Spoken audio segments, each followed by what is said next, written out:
Welcome to episode 50 of Everything You Love, the start of a new season. Man, 50 episodes. Where does the time go, right? But really, it's taken me quite a while to get to 50 episodes.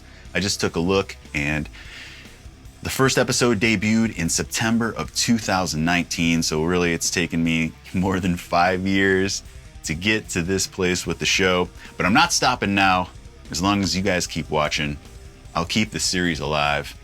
And with that, I appreciate each and every single one of you watching, commenting, interacting, sharing, all that good stuff. So I'm going to be covering a bunch in this episode, and feel free to use the chapter markers in the description below if there's a certain topic you'd like to jump to or skip altogether, depending on your interests. But of course, I hope you'll stick around for the whole show. I had set out to have a special theme for this benchmark episode, which I revealed in Everything You Love, episode 48.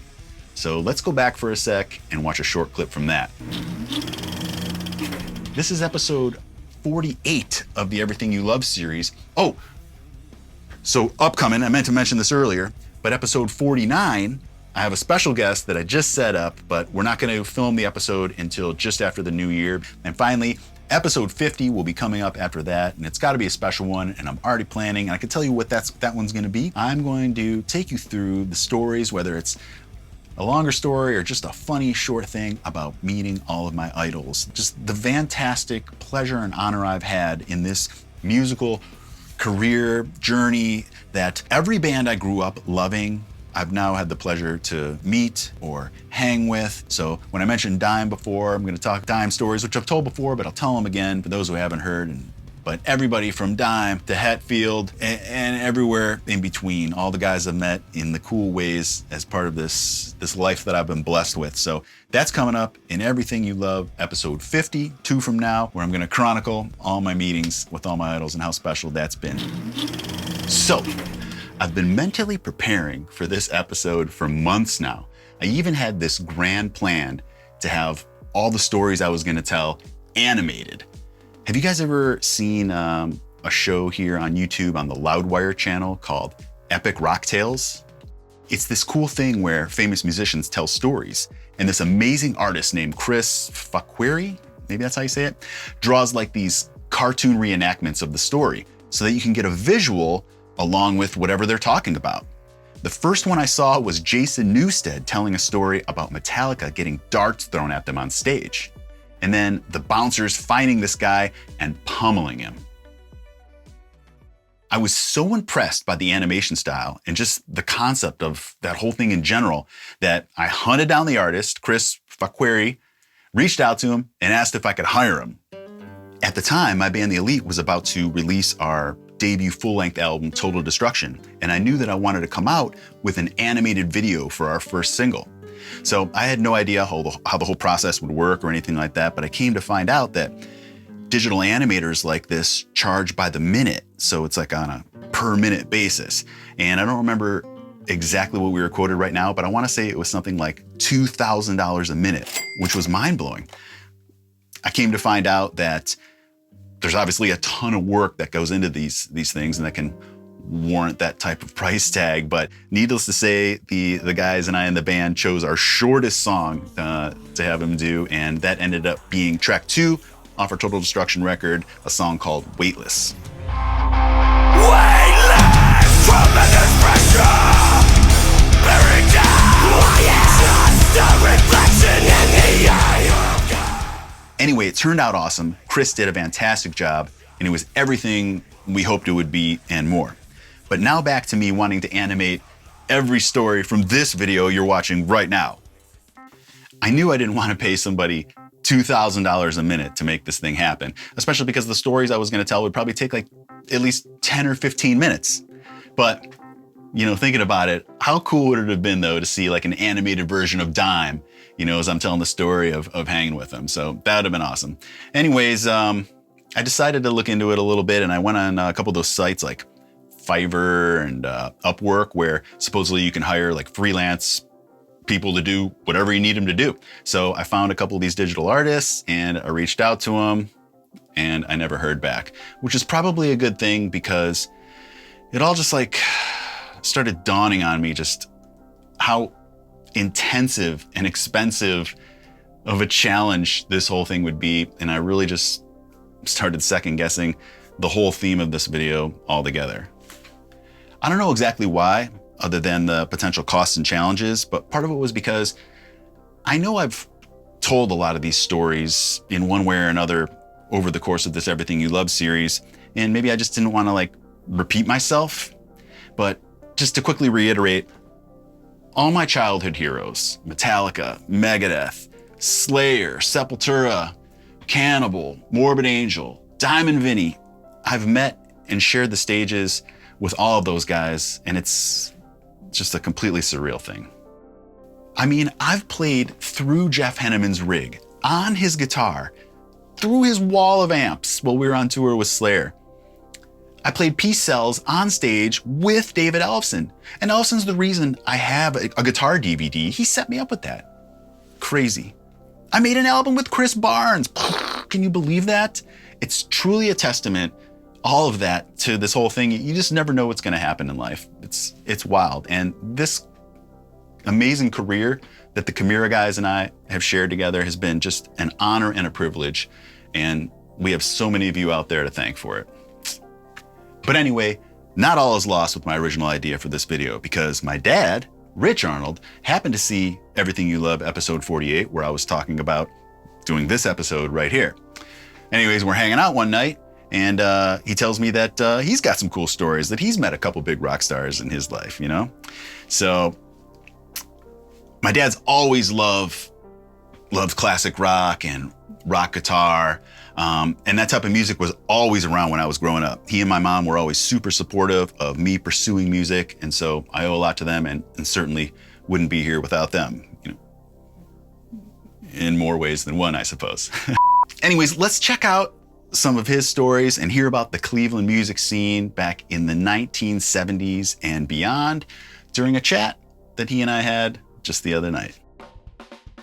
All right, time for a little bonus section here. I'm here with my dad, Rich Arnold. Dad, welcome to the show. Thank you. Glad to be here. Cool. So yeah, my dad got wind that I was going to be doing a little episode like this, going through some of the amazing, legendary artists that I've met over the years, and he mentioned that he's got some cool stories of his own. So we're going to get into that, hear about all that. But first, I want to set the stage a little bit and say that everything having to do with my love of rock music, hard rock, and eventually heavy metal came from my upbringing, and the fact that no matter what we were doing, driving in the car, working on something in the garage, whatever it was, you always had the classic rock station on, without fail, unless it was sports talk radio, you know, or listen to the game or whatever. For the most part, above, yeah. All I was exposed to was rock music, and I know how much you love rock guitar playing, so you're probably happy that I started playing guitar, or at least certainly interested in it and stuff. And some of your favorite bands, I know. Let me just try to rattle off a few. Certainly the Beatles. Yep. Like the Who, Jethro Tull, Cream, Hendrix, The Doors, Rolling Stones. What about Stones? I was going to say, the Stones for sure. Who am I missing? Anybody? Or? I don't know. 10 years after, you went through most of the good ones there. Yeah. Good. Okay. Well, so what you're going to tell us about Leonard Skinner. Skinner. Oh, yeah. Of course. Even like Elton John and guys like that. You know, I like all classic rock music pretty much. AC/DC, of course. Awesome. Good lead-in into your career was AC/DC, that kind of thing. Yeah. So. And I remember you telling me one time that when you first heard Black Sabbath, like that was the heaviest thing at the time. Like they were heavy. Probably around 1970 or 71. They were way heavier than anything else going on at the time. So I didn't really become a Black Sabbath fan until a few years later, when other bands kind of caught up to that level of heaviness. And then, hey, these guys are pretty good. Ozzy Osbourne, he knows what he's doing. So a lot of good songs there. I never saw them in concert though. So I know you've gone to many concerts all through the years, even to present day, but the time period we're going to talk about, I'm going to guess, is maybe like early 70s? Yeah, two incidents, one in 1970 and one in about 1973, where I actually met guys. What was the Cleveland scene music scene like at that time? Were there lots of concerts or few and far between? How many concerts were you going to? What was that whole scene like? Well, I was a freshman in college, and the first concert I went to, actually big concert, was Three Dog Night, who were popular at the time. And I didn't have a lot of money to go to concerts, so I probably went to 2 or 3 a year back then. But the scene, the rock scene was really starting to hit hard here in the Cleveland area. You know, the coasts were 67, 68, West Coast, East Coast, and then by Woodstock, of course, in 69, really brought a lot of huge bands to the Midwest and all that stuff. So that's when I really started to get into going to concerts and things like that, was 69 and 70 and that. But not too many a year. I didn't have a lot of money back then. What was an average ticket price for a big concert, you think? $8 or $10, $8 or $10, something like that. Yeah, I think the first concert I went to was Three Dog Night in Cleveland. I was a freshman in college, and I think it was $8, and I couldn't get anybody else that had enough money to go with me. So I went by myself and just enjoyed people around me and stuff like that. What size venue was that? That one was probably at Public Hall, and that was probably 5,000 or 6,000 people. And well attended? Oh, yeah. Three Dog Night was real popular back then. You know, One is the Loneliest Number, and Mama Told Me Not to Come, and songs like that were big. But what year was the Beatles explosion in America? 1964. Oh, so we're much earlier than that. Yeah, I was 12 years old, and I never saw the Beatles live, and they stopped touring in 1966. Oh. Their last tour, I think, was Shea Stadium in 1966. So quite a short touring career for those guys. One of the biggest bands ever, if not, not the biggest rock band. They started touring in Germany. They played in Germany for several years, in like 61 and 62, and then they became popular in Britain in like 62. And then first tour of the U.S. was 64 on the Ed Sullivan Show. Yeah. Pretty cool. Did you watch it? Do you remember it? Oh, absolutely, yeah. In fact, I remember the morning after that, which would have been a Monday morning, some kid showed up to school. What grade would I have been in? 1964, probably like 7th or 8th grade. And some kid showed up with a Beatle wig on, and the teacher came up and grabbed it off his head and threw it right in the garbage and says, we don't allow that. All the kids are laughing and everything. So he fished it out on the way out of the class. Right. That's funny. Yeah. So then what was the next big concert or where you... Well, in February of 1970, the Doors came to Cleveland, and they actually I think they did 3 shows, but there were 2 shows the same night at the Allen Theater. And I got tickets for the second show, which started at 10 o'clock. So the band was already pretty warmed up and everything. 2 shows in one night at the same place? 2 shows in one night at the same place. The old Allen Theater. Which held about how many? About 3,000. Okay. It's part of the Playhouse Square complex now. So anyway, I went with maybe 3 or 4 friends. Great concert. As soon as the lights go down, all the matches and lighters go on, and within 5 or 10 minutes, the place is filled with smoke. Jim Morrison, the band, probably they're all smoking, they're all drinking. Some of them have whiskey, bottles of whiskey, beer. They're all smoking, having a good time. Good concert, Light My Fire and all those songs. So anyway, they played for about an hour and a half, and that's it. They thank you very much, and they're going. Of course, everyone's yelling more, encore, because it was only an hour and a half. So here comes Jim Morrison back out on stage by himself. And he's pissed off about something. He goes, "Hey, give me a microphone." Somebody stole my effing coat. Who stole my coat? It's like the last thing he expected to hear, and everyone's like, whoa, dead silence. You could hear a pin drop. Nobody's admitting to stealing his coat or anything. And he storms off. And we go, oh man, that's an awful way to end this concert, So about 5-10 minutes later, people are starting to get up, and all of a sudden, the lights go back down, and the band comes back out on stage. And Jim Morrison goes, to hell with it. I can get another coat. They play like another half hour. It was great. So anyway, concert ends real well. And by now, I don't know what time it is, midnight, 12:30.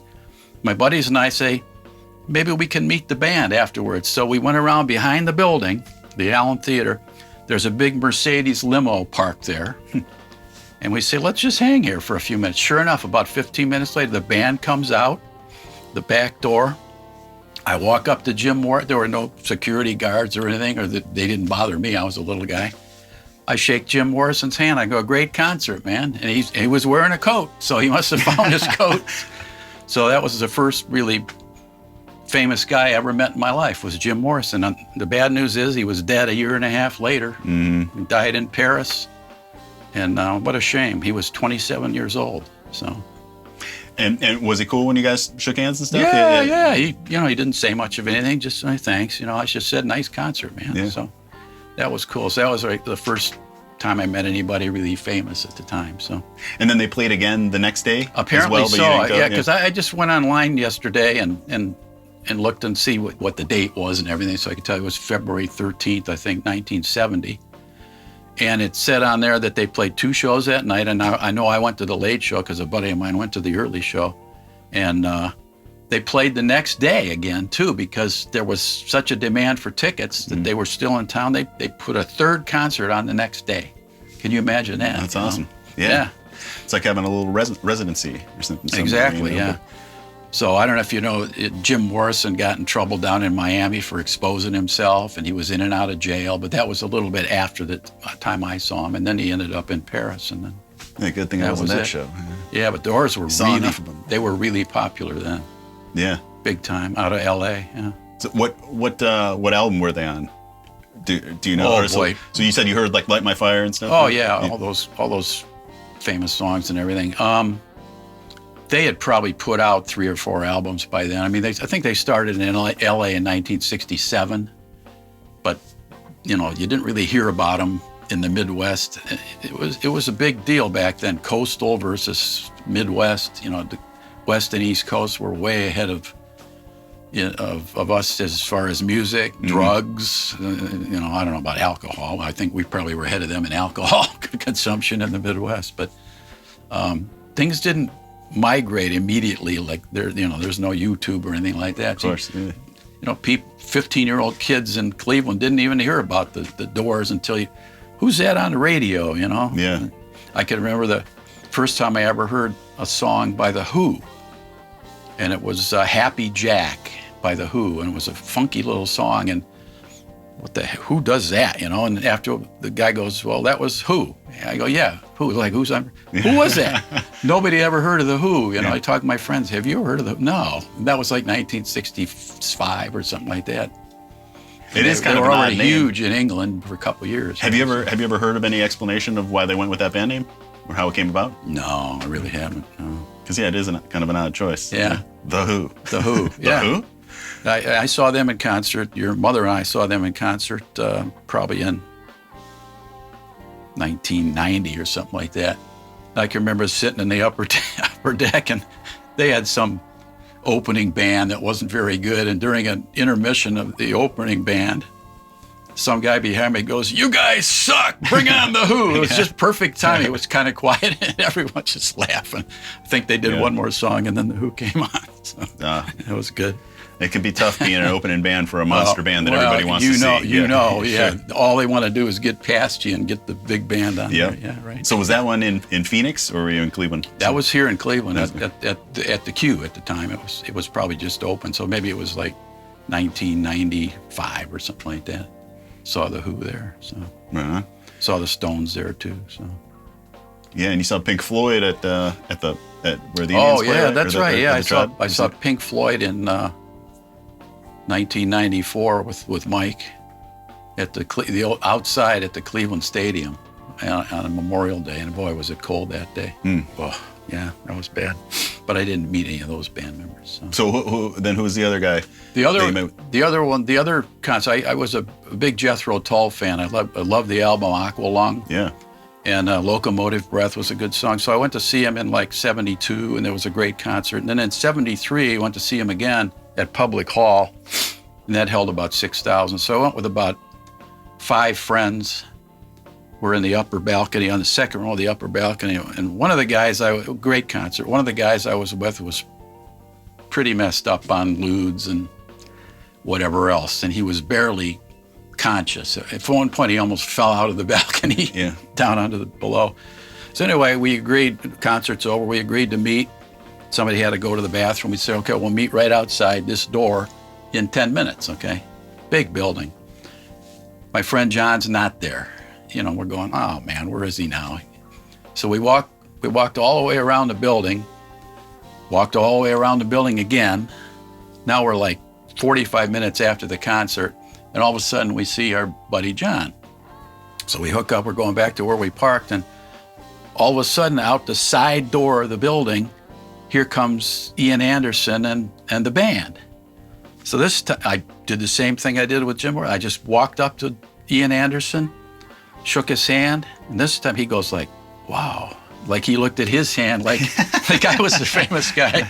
And I just said, you know, we all said, great concert, man. He said, thanks a lot. And they got in their limo and off they went. So That's cool. The same thing. I met two famous guys the same way, just hanging around after the concert, and they happened to come out right where I was. So that was good.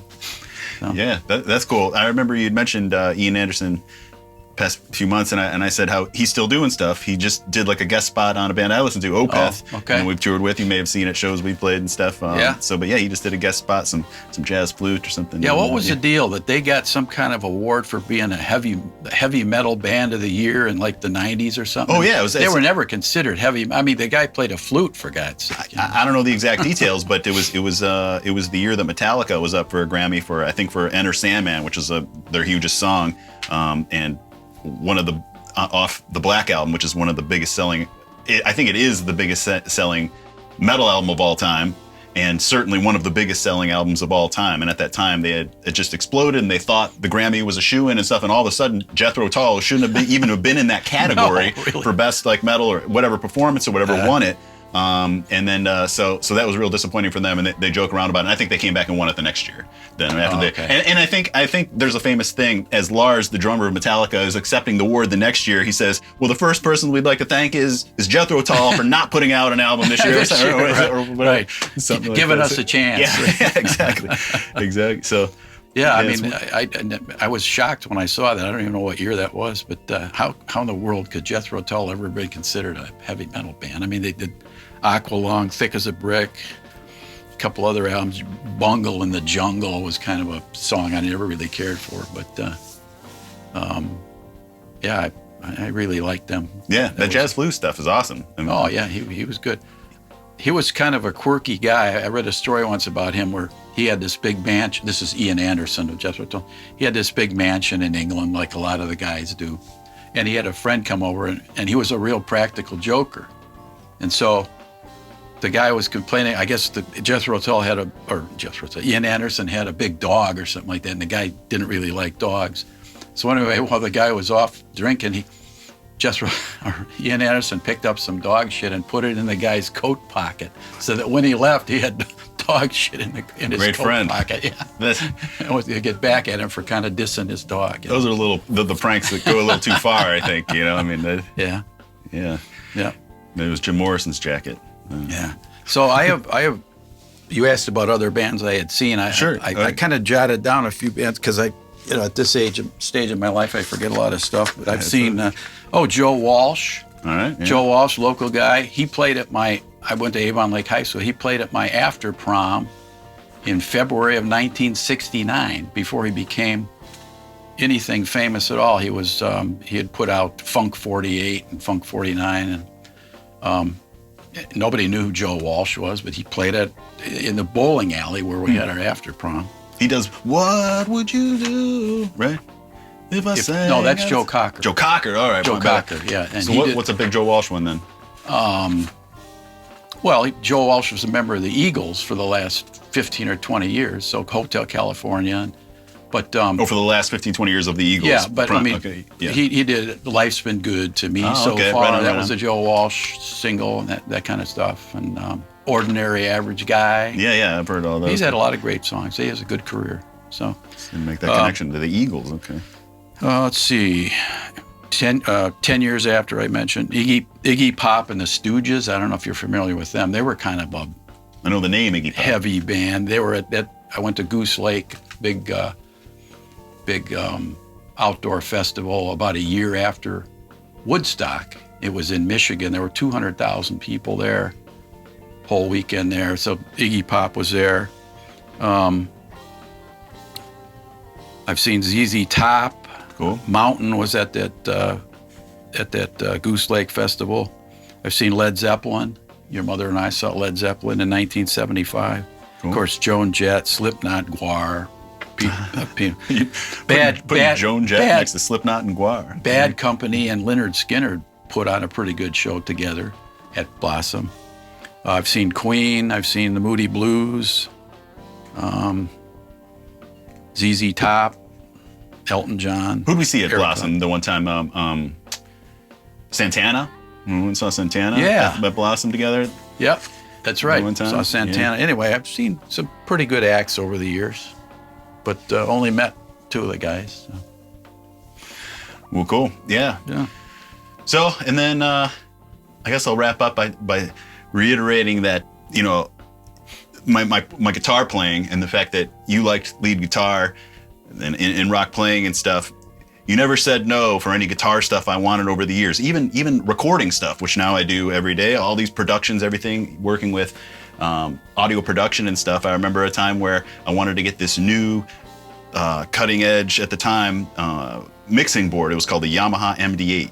Used mini disc. It was like a new technology at the time. And I said, Dad, I want to get this thing so I can start recording. And you just, okay. And you helped me out with it. What I say, just go get it? Or well, I think I said, can I borrow $1,100 or something? And you're just like, all right, you know. So that's right. You still owe me that. No, right. No, you always encourage in that way. Even my first guitar, that yellow Tenara I talked about in an episode recently, and I showed Everything You Love episode 10. You could see that. And I'll flash that little thing up on the screen again, where I told this story to Guitar World magazine. They drew a caricature of you and I, where you know, and it's pretty good, glasses and all that, but you're pointing at this like brown Fender, like, get this, and I'm like, no, I want this neon yellow, sure, you know, Van Halen looking guitar, you know, for everything that was going on at that time with 80s metal and stuff. And you obviously knew what you were doing when you picked out your guitar, so. And all your equipment. It's led a long way. So good. Thank you for always encouraging. And you and Mom never told me don't do this or anything. Mom was always like, well, make sure you have a backup plan. And you're like be a brain surgeon. Right, or something. right. There's a backup plan. Right? If the rock thing doesn't work out, but it worked out, and here we are. Great. So again, thank you for all your encouragement. Yes, sir. To this day, you know, wouldn't do it. Wouldn't have it any other way. So yeah. All right, my dad, everybody. Time for a question from the community. Rob, what would be the best way to go about finding other bandmates? I just released an EP. I've had 4 vocalists attached to it at different times. I feel like this is just going to be a one-man band situation from now on. Any advice you could give me would be helpful. I heard this saying a few months ago that I think is so fitting for this question, or any scenario like it, and it's that you've got to hang out around the rim. It's a basketball reference that basically implies the closer you are to the rim or the basket, the more points you're going to score, the more dunks you can make, the more tip-ins you'll get, the more rebounds you're going to get, the more blocks you can make right up there by the rim versus somebody who's standing further away from the basket, waiting for the ball to come to them.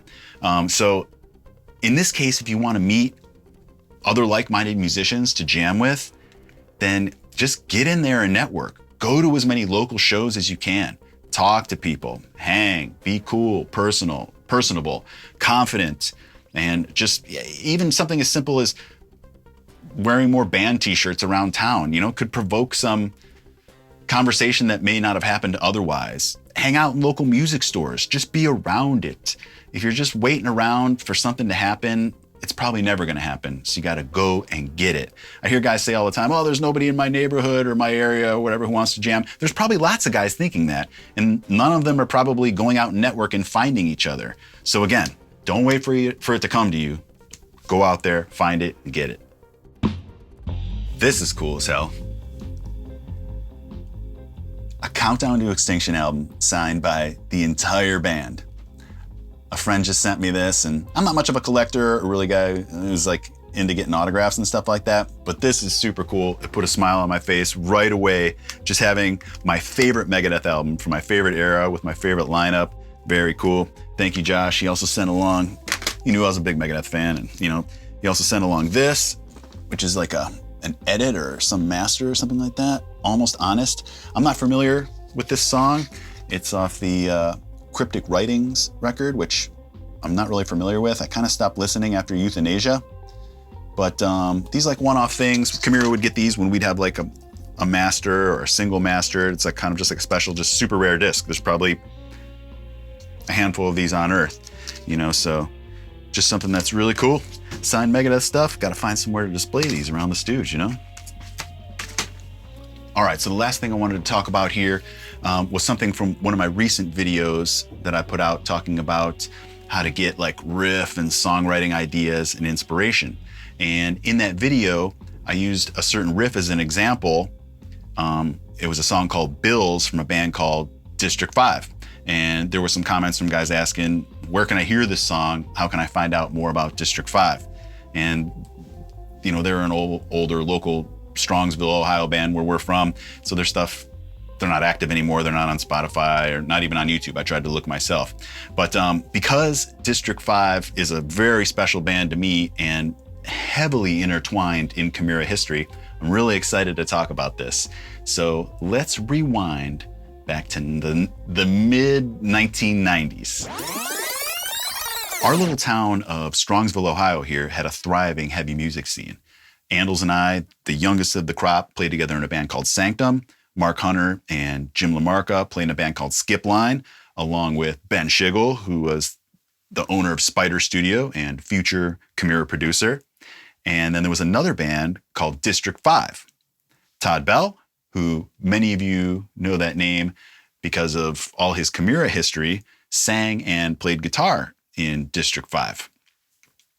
And then, you know, a couple of years later, Todd went on to film school out west somewhere, and then returned back to Strongsville and started making Chimaira DVDs, like the Dehumanizing Process and all the ones after that. District 5's drummer, Garrett Zunt, also a super creative guy, went on to design the cover for Chimaira's Impossibility of Reason record, our self-titled album, and a bunch of other stuff. He and Todd worked together on most of our music videos, our photo shoots, all sorts of stuff. They're truly just a creative powerhouse team. But back to the mid-90s, District 5, Skip Line, and Sanctum were all playing shows together around town. And we all had like amazing recordings too because of Spider Studios. It was all in-house, you know? Again, thanks to all being from our little town, Strongsville, Ohio. Being the youngest guys, Arnold and I in Sanctum, we always looked up to District 5 and Skip Line, who were a little bit older. We became good friends with District 5. They were only like a year, maybe 2 years older than us. And Skip Line, we didn't know those guys yet because they were probably at least 5 years older than us. But District 5 just took us under their wing and helped us get shows and helped us, you know, make flyers and demos, and really just a huge source of inspiration for us. And I remember sitting at in Todd Bell's kitchen at his parents' house one time, and we're just hanging. And you know, he says, you know, wouldn't it be awesome one day? You know, I want to like create artwork and shoot videos and stuff for like a band like Soundgarden or something. You know, one day that'd be rad. And I'm like, yeah, man, I just want to rock and, you know, play big stages and just do something sick or whatever. So, anyways. Well, Chimaira never got to the size of Soundgarden. Todd kind of did what he said he wanted to do, and I kind of did what I wanted to do. So yet again, it's just another example of you never know what's going to happen in life. That's awesome.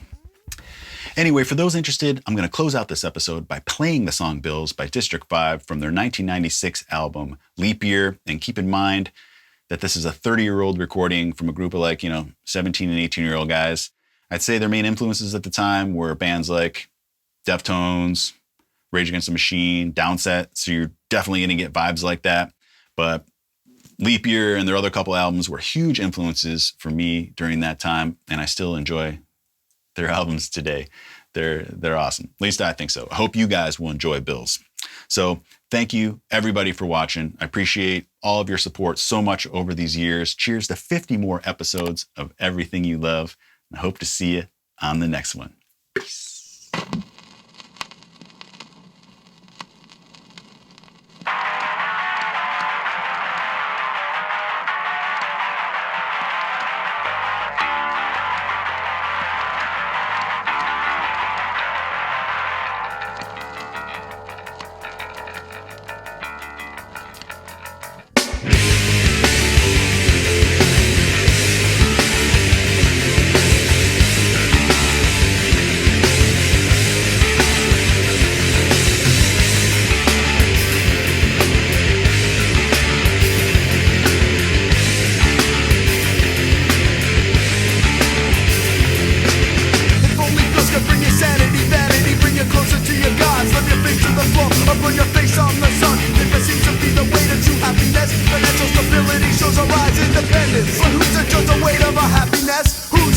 We couldn't be happy with who we are. Whatever happened to the value of peace of mind? Now nobody wants to share that piece of the pie, so kick it.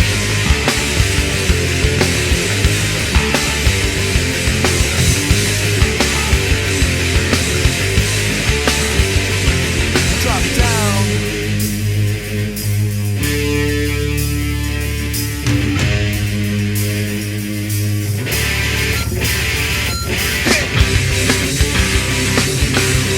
Loose ties, less sympathy.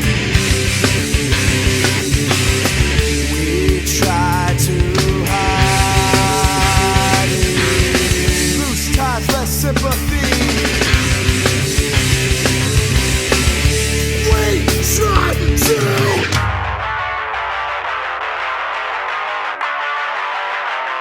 I tried to visualize our place in observation. Bird. Soon afterwards, you gather about the relationship of this man and his words and the cause that he faced. Do you think a pocketbook's in a better place? But who's to fight it? Who's to judge it? Who's to like it? Who's to realize that we're all by each other's rights? It takes one to know one, to peel it back and see one. We are all shining in the shine. Our work and no play makes us all dough. Our work and no play makes us all dough. Our work and no play makes us all dough. Thinking about you, thinking about you, thinking about you, thinking about your bills. Thinking about what you can buy.